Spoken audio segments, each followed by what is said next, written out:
I think in terms of the challenges that in-house recruiters face, they will always be the same in terms of engaging with stakeholders. We're very lucky in this business in that we have engaged successfully with all of our stakeholders, and we have a lot because we work in a matrix structure.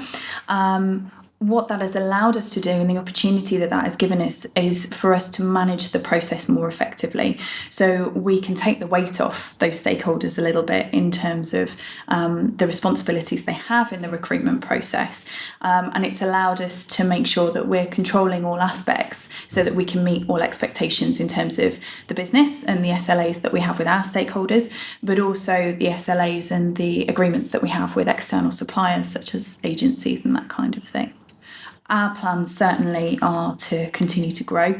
Our strategy is to be a 100 million turnover business as soon as possible, with the view that will encompass us moving towards the 1,000 employee mark, where we're at sort of 700 or so at the moment. So that's certainly our plan, and our plan is very much dependent on the clients that we work with and the availability in the market. I would say that certainly the signs from the market have been there's a positive trend, there's a positive growth, and that's shown both through the opportunities that you see on things like job boards, the opportunities that are available in competitors, but also the change in growth areas. So there are particular niche areas that are growing and becoming more and more prevalent within the marketplace.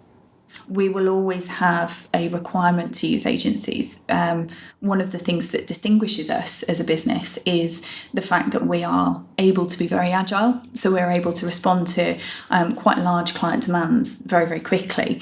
And part of that will always be engaging with agencies on a short-term basis to be able to provide people for immediate roles that potentially we don't have the time to conduct a full recruitment process for ourselves. I think the agencies that we work with, and therefore the agencies that we feel we have a great service from, what they provide to us or with us is a partnering experience. So they listen in the same way as we listen to them. We want our agencies to be able to provide us with information on the market. We want them to be able to provide us with information that we're not aware of. And I think as a client, you therefore have to be willing to listen to that and appreciate that. Equally, where we have particularly difficult requirements or where those requirements change, we would expect our agencies to understand that and to be able to adapt to that and work with us on that. I think the other thing, and kind of a cliche, but communication is absolutely key. There needs to be an agreement between the agency and the client as to what their expectations are, and then those expectations either need to be met or need to be managed.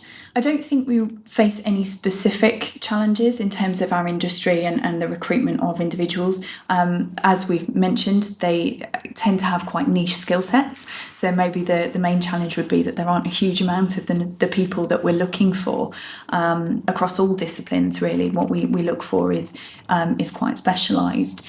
So that's probably the biggest challenge for us, is that our industry, although a huge industry, is very small in terms of the number of people within it. So there will always be that requirement for us to engage with specific types of people, and not many of them exist.